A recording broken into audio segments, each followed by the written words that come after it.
primeira pergunta é: o que motivou você a escolher o espanhol como área de ensino e pesquisa? Bom, como área de ensino, acho que foi um processo que eu fui construindo ao longo da minha graduação mesmo, né? Quando eu entrei em graduação em letras, eu não tinha nenhuma língua em mente, né? Não tinha essa construção prévia, experiência de aprendizagem de espanhol.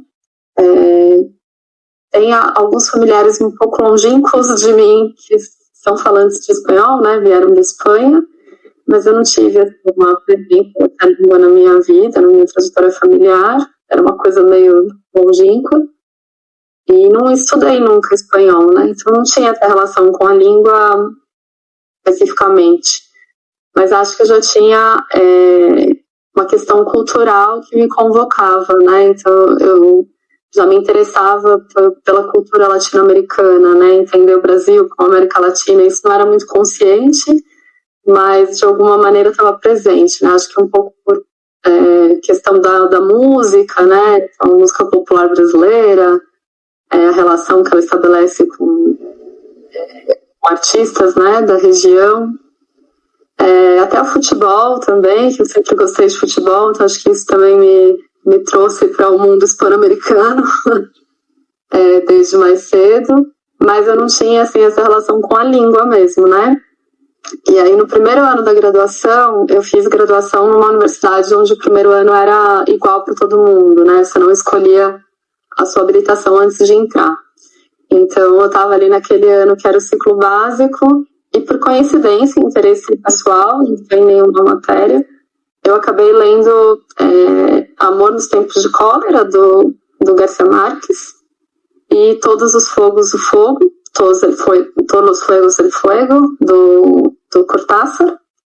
E eu adorei, esses foram os livros que eu mais gostei de ler naquele ano. E aí isso me levou a querer estudar espanhol. E eu comecei a estudar espanhol no curso de extensão, né, que tinha na universidade, ainda nesse primeiro ano, né, antes de decidir, né. E aí foi uma experiência, assim, foi um amor à primeira vista, foi uma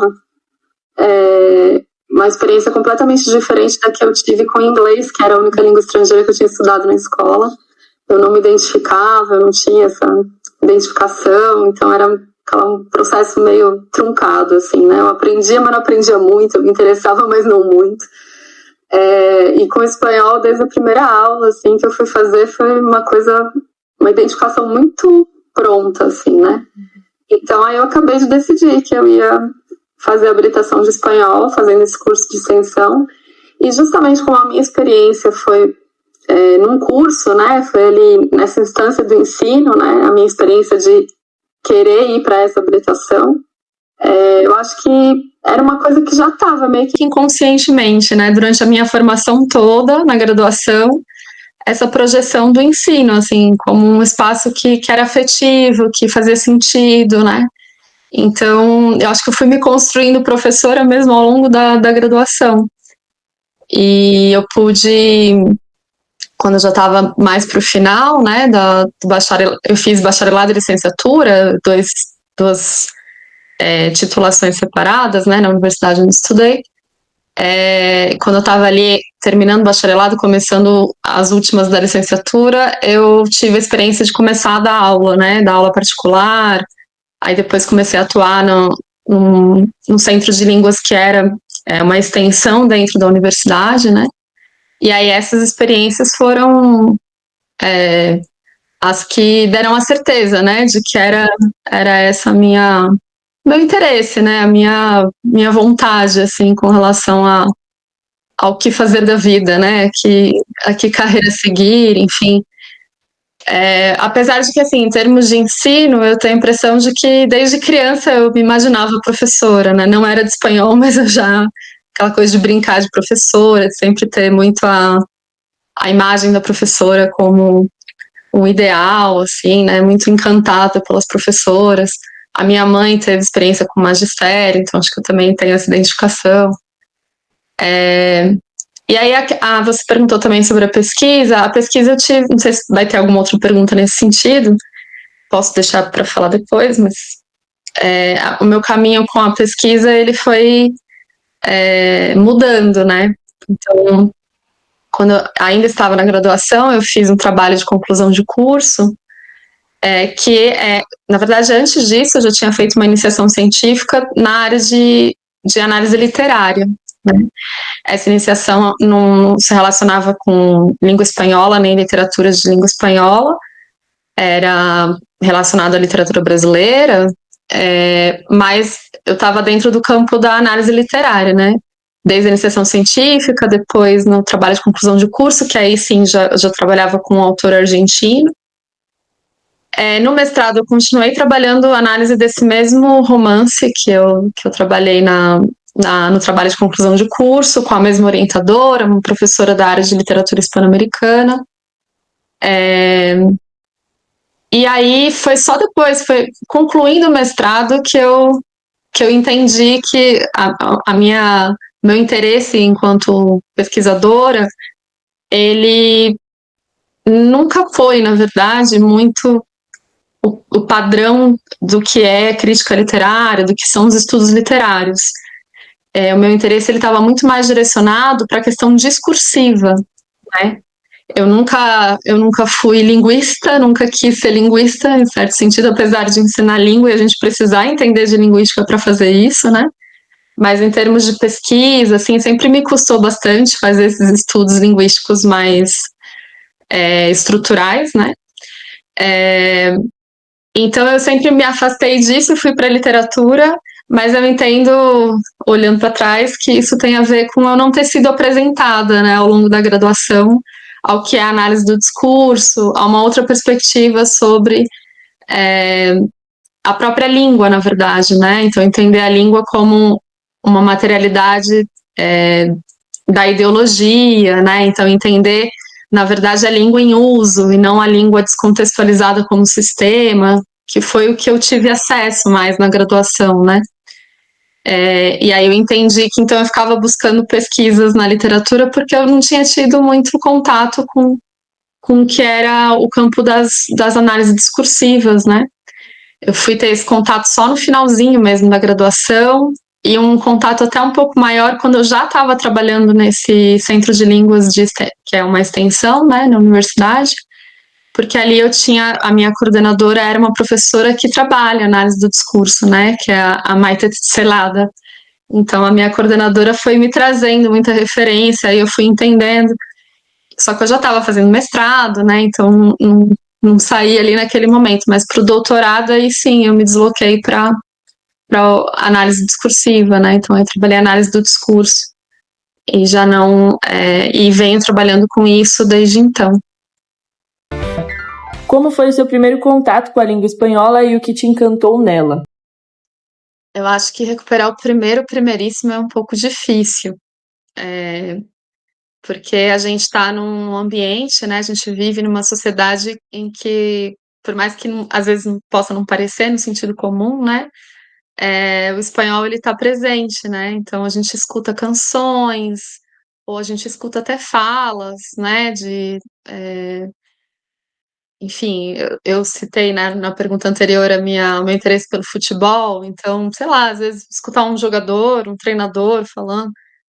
E eu tinha essa referência que era um pouco distante, mas ela existia, né? Dentro da família. Então, não tinha nenhum falante de espanhol com quem eu tivesse contato, porque a família que era de origem espanhola é de gerações anteriores, eu não tive contato com essas pessoas, mas ficavam aqueles resquícios, assim, sabe? Umas falas telocreo, umas coisas assim que a minha avó dizia, e isso estava ali, estava na minha formação, né? Tava mais o italiano do que o espanhol, porque a minha avó, a família dela era de uma imigração italiana, mas ela teve contato com o espanhol por conta da família do meu avô, né? Que aí ali vinha dos dois lugares. Então eu tinha essas pequenas memórias, assim, mas isso é uma coisa muito inconsciente, eu acho, né? O primeiro contato mais consciente, eu comentei na pergunta anterior que eu li, né, Garcia Marques e Cortázar no primeiro ano, mas eu li no primeiro ano da minha graduação, mas eu li em português, não li em espanhol, né? Então, quando eu penso assim, o primeiro contato no sentido de estabelecer mesmo uma relação com essa língua, né, essa relação de alteridade, tá posta e tal, eu entendo que foi a primeira vez que eu fui estudar espanhol, né, que foi ali num curso de extensão, que era, enfim, eu gostei muito daquele curso, foi uma forma de aprender línguas que eu não tinha vivenciado antes, com o inglês, que era a minha única experiência anterior. Então, muito contato com manifestações culturais, né? Então, canções. Eu consigo lembrar de canções que foram levadas para a sala de aula naquele primeiro curso. Isso foi em 2003, né? Isso faz muito tempo. Então, ficou aquela memória, né? A canção que eu me lembro muito desse curso é Dos Gardenias para Ti, eu acho que é o nome da canção, ou é um dos versos, né? E aí, o que eu acho que foi muito marcante, né, no meu contato com o espanhol nesse momento, é que foi uma identificação, assim, muito grande. Então, eu me identifiquei com a língua, né? Me identifiquei no sentido de rapidamente me projetar nesse lugar de falar essa língua, né? De enunciar os sons dessa maneira, né?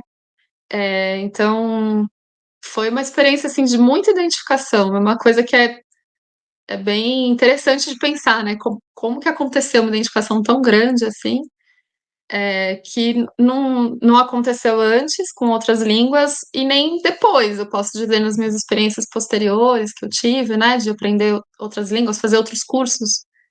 Eu me interesso, é claro, mas não tem essa identificação, né? Então, eu sinto que tem algo que eu acho que tem a ver com identidade política, por um lado, então essa identidade latino-americana, essa é uma coisa que realmente me constitui. E uma coisa que eu lembro de falar isso para uma professora já no final da graduação é que eu me sentia mais forte falando espanhol.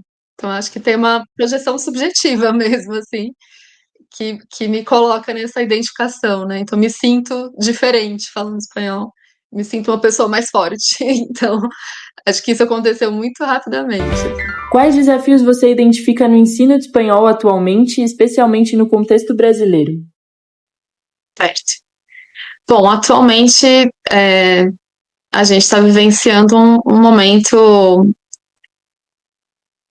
um pouco ambíguo, eu diria, né? Porque a gente já está teoricamente saindo de um momento em que o ataque, né, ao ensino do espanhol ele estava mais explícito, ele estava posto como uma pauta, então o que havia sido construído a duras penas, né, antes com relação a uma presença desse ensino de espanhol no Brasil mais institucionalizada, né, uma política de fato de implementação do ensino de espanhol no Brasil, que tinha tido ali aquela inflexão com a lei de 2005, né, da obrigatoriedade, desde o golpe, né, de 2016, desde o governo Temer, isso se reconfigurou politicamente com a reforma do ensino médio, e aí volta a obrigatoriedade apenas do inglês, e a gente passa por retrocessos, né, então, ou pelo menos aquilo que estava sendo possível vislumbrar, né, como um avanço no sentido de construir políticas mesmo, né, do ensino dessa língua no país, isso fica barrado ou deixa de ser incentivado, né, ao menos em nível federal, mas isso vai tendo efeito em cada estado, né, nitidamente.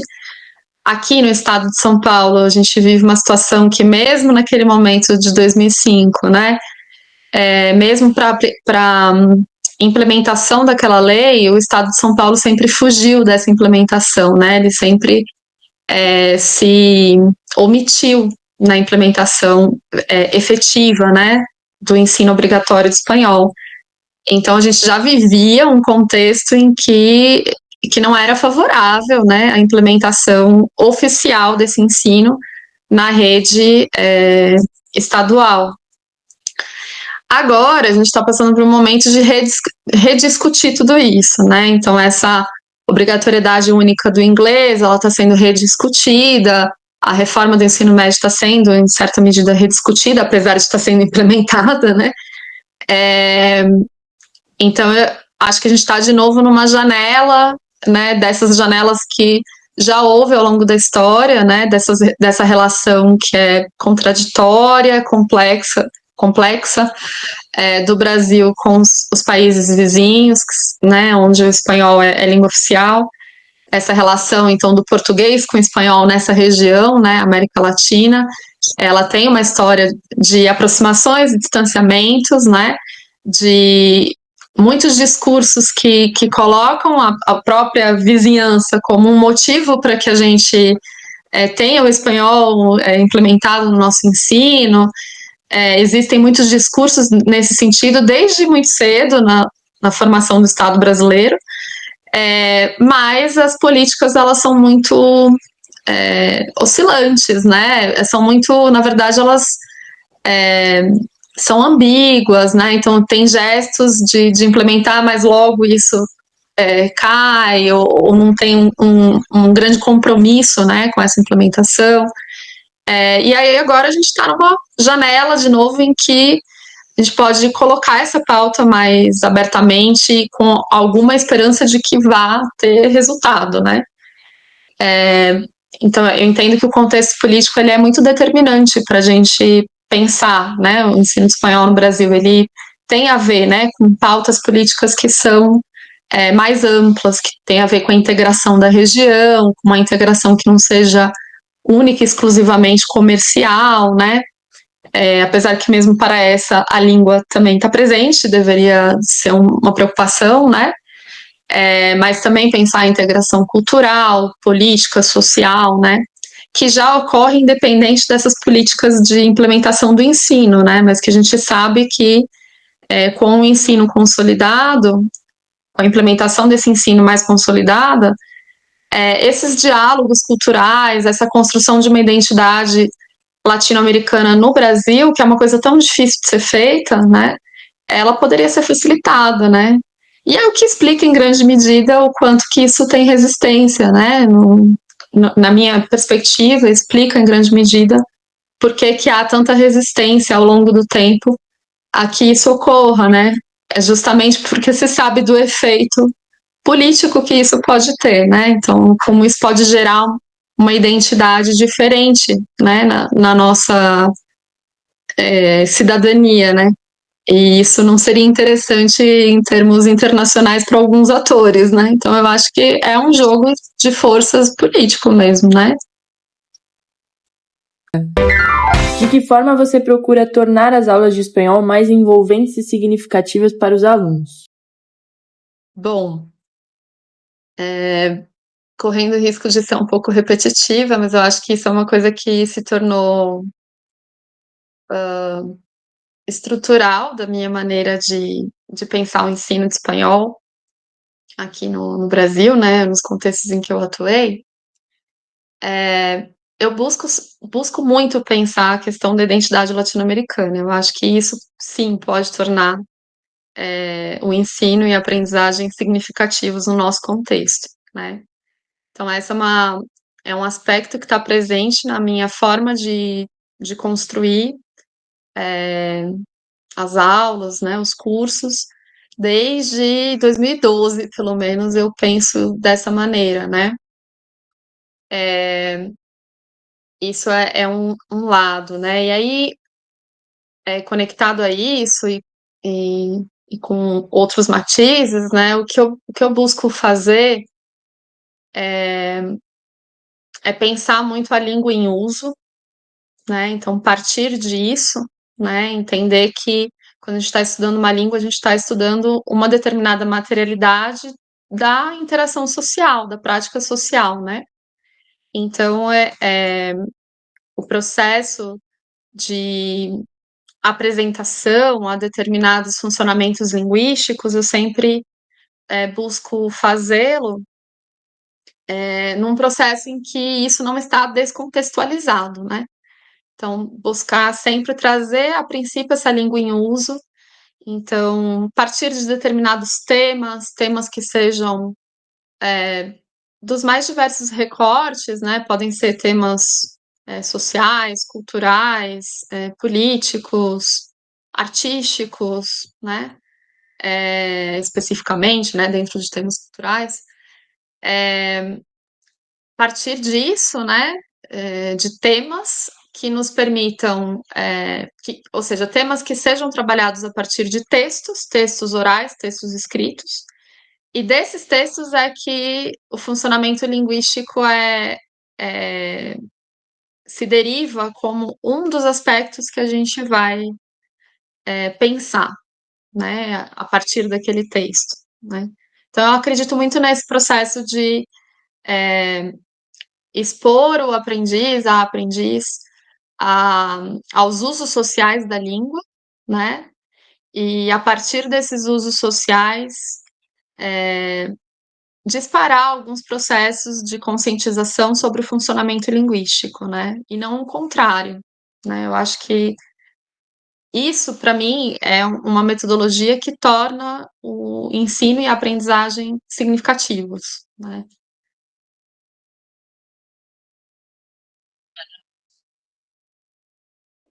Na sua opinião, qual o papel da monitoria no aprendizado de uma língua estrangeira?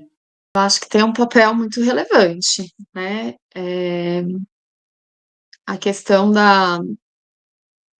acho que por mais que eu não pense a relação pedagógica professor ou professora, aluno, aluna, como algo hierárquico em si, né?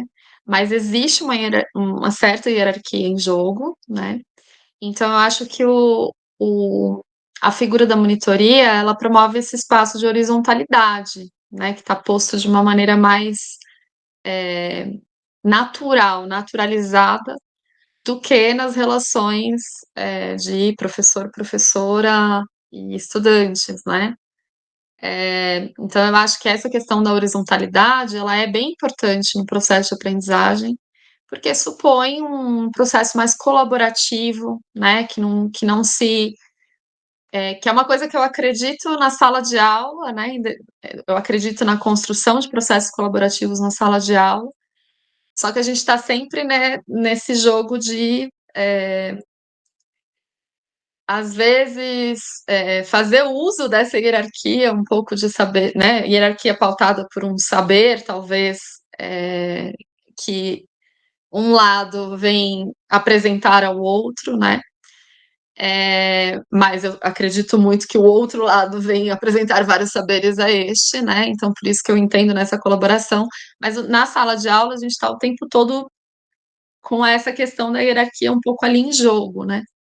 E num espaço, numa prática com a monitoria, é a colaboração, né, o que está em jogo, né, essa ideia de pares se ajudando, né, e eu acredito bastante em termos pedagógicos num processo como esse, né, então, com certeza por esse lado já é algo muito significativo. E a questão de que entre esses pares tem essa particularidade, né? Tem provavelmente haverá ali na monitoria alguém com experiências diferentes, né? Bom, sempre há, mas experiências no sentido de ter passado por aquele mesmo assunto ou aquelas mesmas práticas que quem está na posição de estudante está passando, né? Então, essa questão da experiência construída também, compartilhar as experiências, eu acho que torna esse processo colaborativo especialmente interessante, né? Então, me parece bem importante. E algo mais pragmático que eu vejo, assim, é que a gente vive um tempo em que o excesso de informação, ele determina muito as relações pedagógicas, né? Então, a retenção de informações ou a apropriação de certas instruções, de certas orientações, isso está muito afetado, né, por esse tempo de superconexão, né, hiperconexão, que as pessoas estão o tempo todo vendo alguma informação. Então, a apreensão e agir a partir daquela informação que você recebeu, ela está cada vez mais complexa, eu acho, né? Então, eu percebo que a monitoria, em termos pragmáticos, ela tem um espaço muito importante nesse sentido de ajudar a lidar com esse mundo, assim, de tantas informações. Então, ajudar a lembrar mesmo as coisas, a recolocar, né? Já que num curso a gente realmente, ao longo de um semestre, a gente vai lidando com um volume de informações que é muito grande, né? São várias práticas, são vários conteúdos. Então, acho que essa figura de quem está ali ajudando a lembrar certas coisas também, né? Acho isso bem. Eu tenho percebido a importância disso na prática, assim, ao longo desses quase 4 semestres aqui na Unifesp, porque aqui a experiência de monitoria está sendo bem diferente para mim da experiência que eu vivia na outra universidade onde eu trabalhava. Como você vê a importância da interculturalidade no ensino de espanhol? Eu defino, na verdade, né, para mim, hoje em dia, a definição de ensino de língua estrangeira é pautada pelo conceito de interculturalidade, né? Que não é um conceito, como a maioria dos conceitos, na verdade, né? Ou todos, não é um conceito pacífico, no sentido de que só tem uma compreensão do que é interculturalidade, né? Eu penso na interculturalidade, em diálogo com autoras como a Catherine Walsh, como um processo na verdade, de lidar com conflitos, né? Então, a interculturalidade, às vezes, ela é evocada como um diálogo cultural, né? Então, essa imagem do diálogo, do contato harmonioso, né? E que isso estaria determinando essa relação intercultural, né? E, na verdade, a forma como eu compreendo, né, que a interculturalidade supõe a relação de alteridades, né? Então, são alteridades, são diferenças que estão ali colocadas em relação, né? Isso supõe que haverá conflitos, que haverá tensões, né? E aí a gente pode pensar, né, esses conflitos e tensões para um aprendiz brasileiro do espanhol, né? Então, o que essa alteridade representa para esse aprendiz, né? E isso vai ter vários níveis, desde um nível cultural até o nível linguístico mais estrutural mesmo, né? Então, o quanto que essa sintaxe diferente afeta, né, esse sujeito. Mas também, pensando, né, em autoras como a Catherine Walsh, algo que para a gente me parece que precisa estar presente sempre é que quando a gente está ensinando, quando a gente é falante, né, de uma língua como o português no Brasil e a gente está ensinando uma língua como o espanhol aqui, a gente está lidando com línguas em si mesmas, né, que supuseram, né, um contato conflitivo e uma imposição violenta num território, né? Então, o aspecto intercultural, ele está na raiz, digamos assim, da existência dessas línguas nos nossos territórios, né? Então, a gente só fala português porque houve um processo intercultural violento aqui, né? E nossos vizinhos só falam espanhol porque a mesma coisa ocorreu ali. Não foi da mesma maneira, a gente sabe que os processos são diferentes, eles se diferenciam não só de país para país, mas de região para região. Mas a gente tem isso em comum, né? Nós falamos línguas que nos foram impostas, né? Então, a interculturalidade, eu acho que ela tem que estar presente, uma reflexão sobre isso tem que estar presente também na nossa concepção sobre o que é ensinar espanhol no Brasil, né? É importante lembrar disso na nossa prática, assim. Que estratégias você recomenda para que os alunos se sintam mais confiantes ao se expressarem em espanhol? A expressão oral, acho que ela é uma capacidade, né, das que são mais desafiantes para um aprendiz de língua estrangeira, né?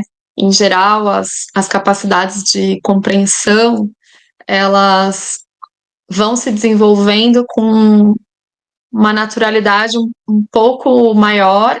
Obviamente que isso depende do par linguístico que está em jogo, né? Certamente, para você compreender alemão, um falante de português, deve ser bastante aflitivo também.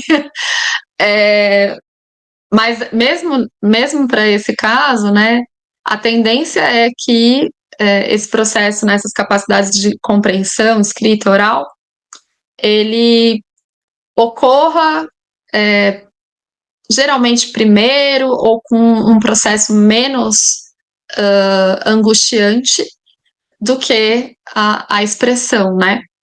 E a expressão oral, ela tem a particularidade de expor esse sujeito, né? De uma forma que a expressão escrita não expõe, né? Então o seu corpo, ele está colocado ali em jogo diante de outros, né?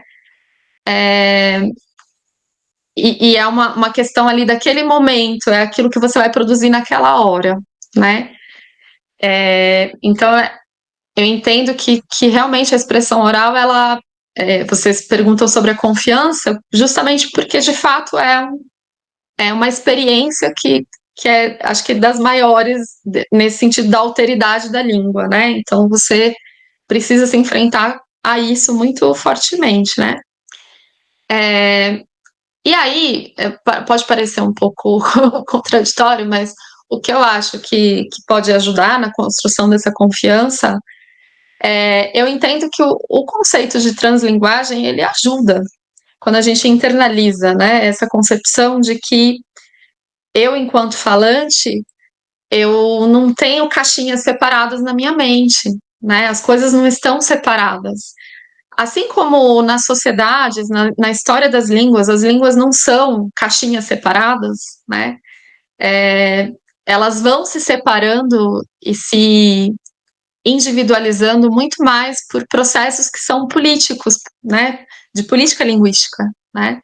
Então, as gramáticas que são produzidas, os dicionários, vão dizendo o que é aquela língua, né? Vão recortando. Essa língua é diferente daquela por tal coisa, né? E aí, isso de um ponto de vista social, mas de um ponto de vista subjetivo, individual, também é assim, né? Então, a gente possui um repertório linguístico, né? A gente não tem línguas por separado na nossa mente, a gente é composto por esse repertório, né? Isso significa que quando a gente está em qualquer tipo de situação de uso dessa língua, essa língua nunca está sozinha na nossa mente, ela está dentro desse repertório, né? Então, as idas e vindas daquilo que a gente pode entender como línguas que se individualizam, que se separam, que são diferentes, as idas e vindas entre isso, elas são naturais, né? Inclusive, elas são naturais se esse falante está se expressando na sua língua materna, ele também é atravessado pelas línguas estrangeiras ou adicionais ou segundas línguas que façam parte do repertório linguístico dele, né? Então, é natural que isso aconteça quando ele está ali falando essa segunda língua, quando ele está falando essa língua adicional, né? Eu acho que entender que isso é natural é um processo que gera essa confiança, né? Agora, o que eu acredito no processo, assim, de desenvolver uma proficiência naquela língua estrangeira e tal, é que é interessante se escutar, né? Para poder identificar onde que estão esses trânsitos, né? Aonde que essas línguas que a gente pode separar, em teoria, pelo menos, aonde que elas estão, né, se cruzando nessa fala. Não no sentido de entender isso como um erro, exatamente, mas no sentido de identificar onde é que estão esses trânsitos, né? Porque eles podem estar justamente em aspectos léxicos ou gramaticais, ou às vezes, inclusive, fonéticos, fonológicos, que são importantes no sentido de o que é específico do funcionamento linguístico daquela língua adicional, né? Então, no caso do espanhol, do português, por exemplo, né, a questão dos pronomes pessoais é um grande ponto de contraste, né, entre o português brasileiro e o espanhol nas suas mais distintas variedades. Então, quando um aprendiz brasileiro se escuta, ele provavelmente vai notar, né, pontos em que o uso de pronomes pessoais vai estar atravessado pela sintaxe do português brasileiro. Então, vai ter ali uma ausência de pronomes átonos, vai ter uma presença de pronomes pessoais de sujeito, né? E esses são pontos que individualizam o espanhol, né? Que são característicos do espanhol, né? Então, se você está buscando uma proficiência naquela língua e um saber, né, sobre aquela língua, é interessante escutar. Aqui está um trânsito, olha só, aqui eu ainda estou trazendo, né, nesse momento eu estou trazendo uma sintaxe que não é própria da língua espanhola, mas vem do meu repertório do português. Inclusive, às vezes pode vir algo do repertório de outra língua estrangeira, né? Isso acontece comigo quando eu tento falar inglês, vem muita coisa do espanhol, eu não consigo me desenvolver no inglês. Sem que o espanhol esteja presente ali, né? Então, eu acho que essas duas coisas, assim, que podem parecer um pouco contraditórias, né? Mas a ideia de que para você ter essa confiança, né? A ideia de que você está composto por um repertório, então os trânsitos são naturais, você não precisa ficar angustiado com isso, você tem que entender que isso é natural.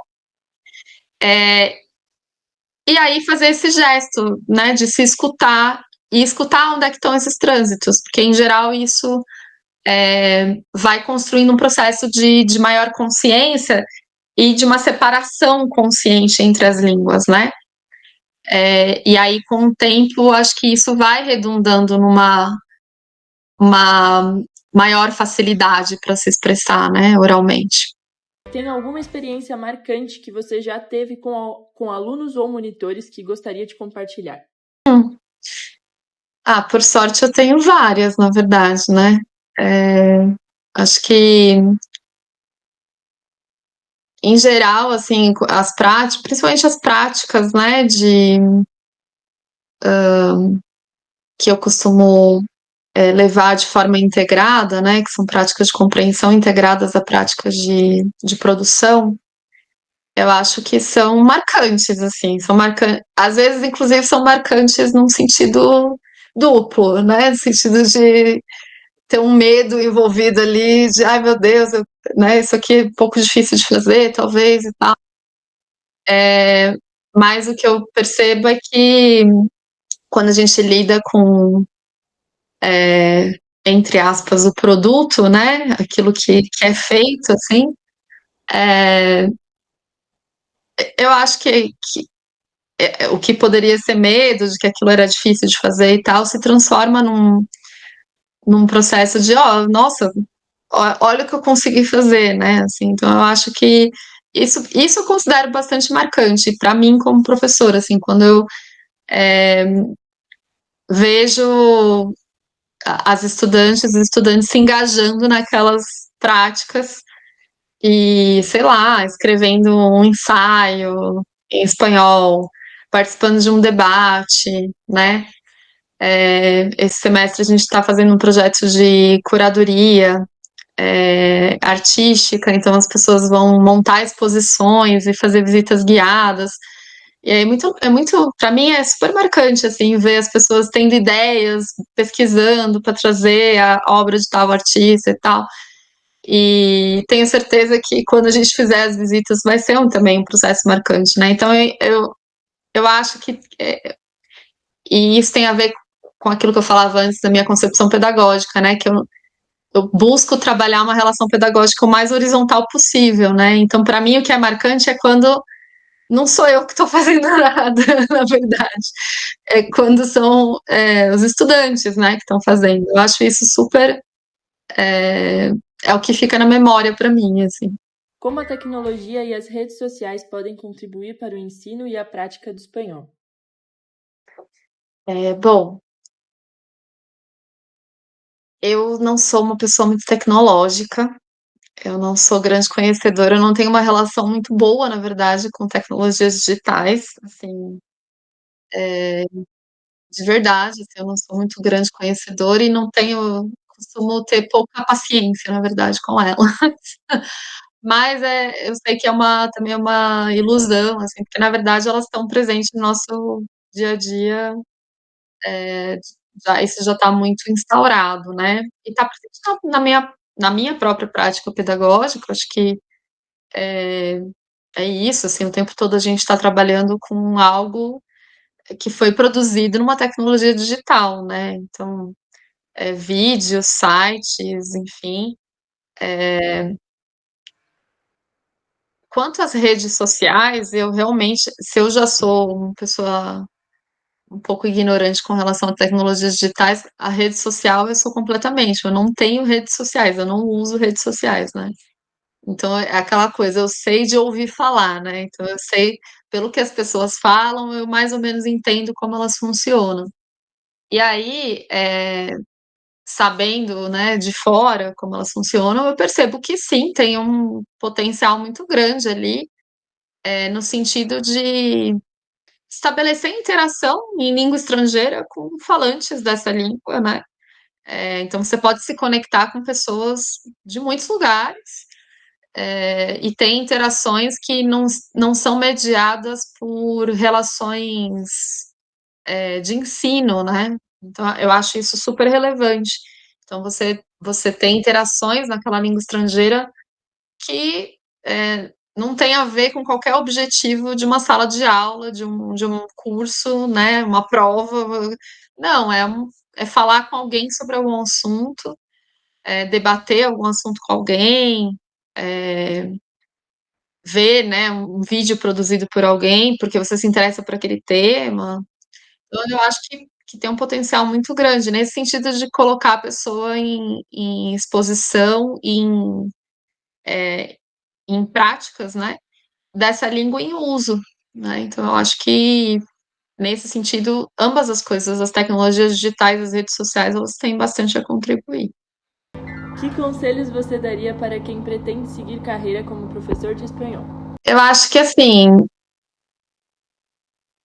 uma coisa importante é identificar, né, buscar qual que é a sua própria relação, eu acho, com essa atividade, né?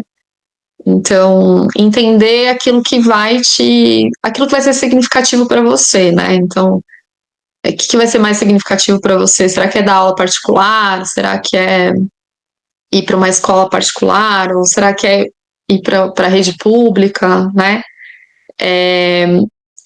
Eu entendo, por um lado, assim, existe uma questão da relevância social, né, das nossas práticas nas instituições públicas, mas eu acredito muito que as pessoas têm que estar identificadas com esse objetivo, para que isso seja uma experiência boa para elas e para quem estiver em contato com elas ali, né. Como o ensino de língua estrangeira, ele é um campo que tem, enquanto mercado de trabalho, ele tem uma certa, agora me veio em espanhol a palavra, existe uma gama, né, de possibilidades. Então, aqui em São Paulo dá para atuar no Centro de Estudos de Línguas, por exemplo, né? Então aí você tem como uma escola de línguas que é pública, né? E é um espaço super interessante, muito bonito, assim, né? O que ocorre no Centro de Línguas. Só que é isso, né? Nem toda pessoa vai estar identificada com aquele espaço, com a forma como as coisas se dão ali. Ela pode preferir uma outra dinâmica de trabalho, né? Então, eu acho que o conselho que eu daria é a ideia de experimentar, né? Então, aproveitar todas as oportunidades que houver mesmo antes de se formar, né? Então a gente tem muitas oportunidades ao longo da nossa graduação, fazendo estágio, né? Então encarar os estágios como oportunidades de não só como obrigações para eu me formar, mas como oportunidades para eu me conhecer enquanto futura ou já professora, né? Para eu entender aquilo que faz sentido para mim, assim, né? O que me produz experiências mais significativas, né? Quando eu experimentei, eu entendi que aula particular é uma coisa que é difícil para mim, por exemplo, né? Enquanto professora, eu fui professora particular, mas era sempre algo que me custava bastante, assim. Só que você só sabe isso se você faz, né? Então, o meu conselho seria esse, de experimentar. Então, buscar oportunidades, o quanto antes, melhor, inclusive, né? Então, se é possível fazer durante o processo de formação, melhor. Encarar os estágios como isso também, não só como uma obrigação a mais. Buscar coisas como o PIBID, por exemplo, né, que é uma prática de iniciação à docência e que vai e tem essa proporciona, né, essa oportunidade que é tão rara de você ir para um âmbito de prática e estar o tempo todo refletindo sobre essa prática, né? Porque quando a gente vai trabalhar com alguma coisa, em geral, você entra num modo de produção, né? E a reflexão, às vezes, fica muito em segundo plano, se é que ela vem, né? E as reflexões, elas são muito importantes, inclusive nesse sentido, de você entender o que você, né? O que para você é significativo, o que te faz sentir, aqui é um lugar que eu tô bem, que eu vou fazer algo que faz sentido para mim. Então, eu acho que esse seria meu conselho, experimentar, assim, buscar as oportunidades para experimentar.